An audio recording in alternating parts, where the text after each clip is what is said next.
11 o'clock that they were prepared at once to withdraw their troops from Poland, a state of war would exist between us. I have to tell you now that no such undertaking has been received, and that consequently this country is at war with Germany. September the 3rd, 1939. Britain is at war. The coming months and years would be those of a country thrown once again into the horror of modern warfare. Warfare that is now brought directly to civilian populations. This was a country fighting for its future and the future of a free Europe. And alongside the men and women of the armed forces, people from all walks of life were being mobilized for the nation's war effort. There were areas of national importance, however, where Britain needed to look for help beyond its borders. And one of these was the production of timber. At the outset of the war, Britain was suffering a chronic shortage of timber. Supplies from the Baltic had already been cut off, and supplies of British timber were being limited by the fact that so many of the forestry and estate workers were signing up with fighting units.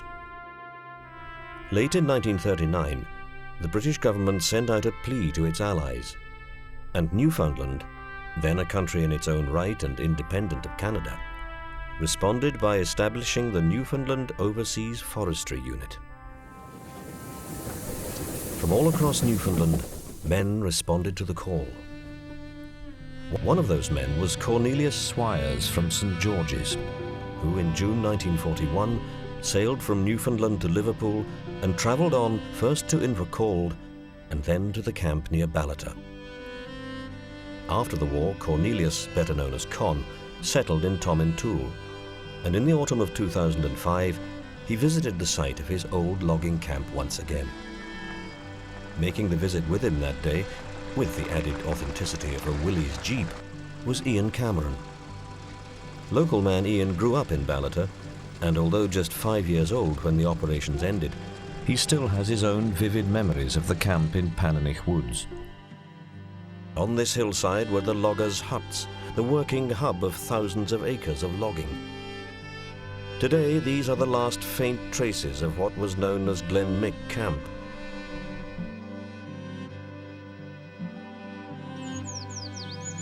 Now, if we started for here, Con, can you describe just how you remember the camp laid out?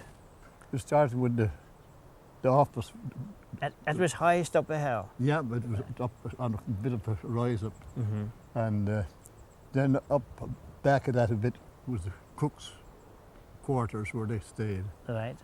And down on the flat, the cookhouse, and four camps or five, I'm not right sure, and they were held with 15 or 20 men each. So this was them running along, They just ran, exactly far bar here? Yeah, they ran all in one line. Yeah. And so you had lived just probably in the first down here? One of the first ones I was into, yeah. This is incredible. It is. The volunteer lumberjacks of Newfoundland began arriving in 1940.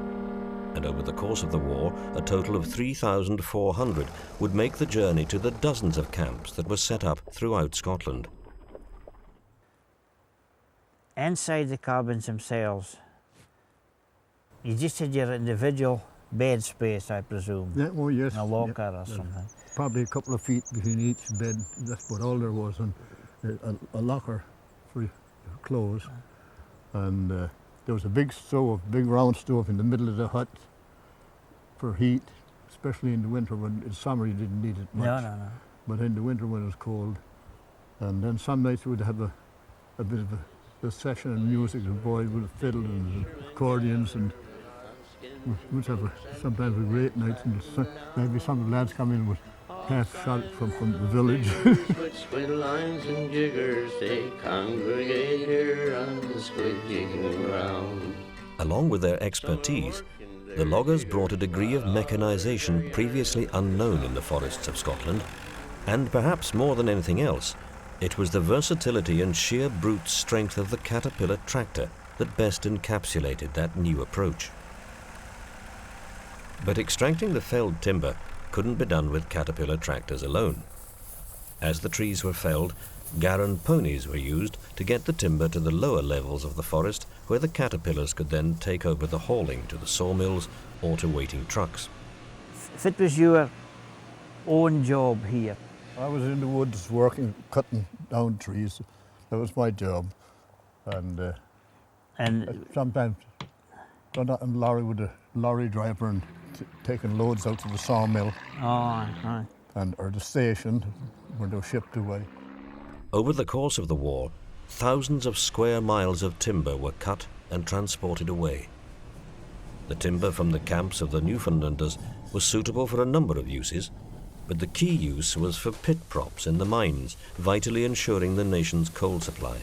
the pit props was a big thing, because there's still coal mines everywhere. Yeah, that's right. We've forgotten about coal mines now, but there was. And cut a lot of poles for put on the beaches in case there was an invasion. And put the poles down in the sand, so if land would try to land with the planes. Couldn't come in with tanks and things. One by one, the hillsides were cleared and the sawmills processed the constant supply of timber. In felling the trees, it was common for the loggers to work in groups of 4, or sometimes just in pairs. And we worked 6 days a week, 8-hour days. And sometimes we go back in the evening. We start on piecework after a while, make a bit extra money, and go in for a couple of hours after tea, and then come out in a hurry and get washed and cleaned up and that, and out to Ballater to a dance. We go to the pub first, of course. And at the day's end, the men would make their way back to the camp on the hillside, a small slice of Newfoundland in the Scottish Highlands. When we're speaking about the actual cabins, I've got this photograph here. Yeah. And this is you here, I think. That's me there. Well, and that's a chap by the name of Bill O'Quinn. He played the fiddle. He was a fiddler. Did he go back to Newfoundland? Yeah, he did. He didn't stay on. No. By the end of 1943, the work was done at Dalmucky, the surrounding hills all cleared of usable timber. Some of the men would move on to logging operations elsewhere, others joined up with fighting units. At the war's end, most of the men made the long journey back to the towns and villages of their homeland.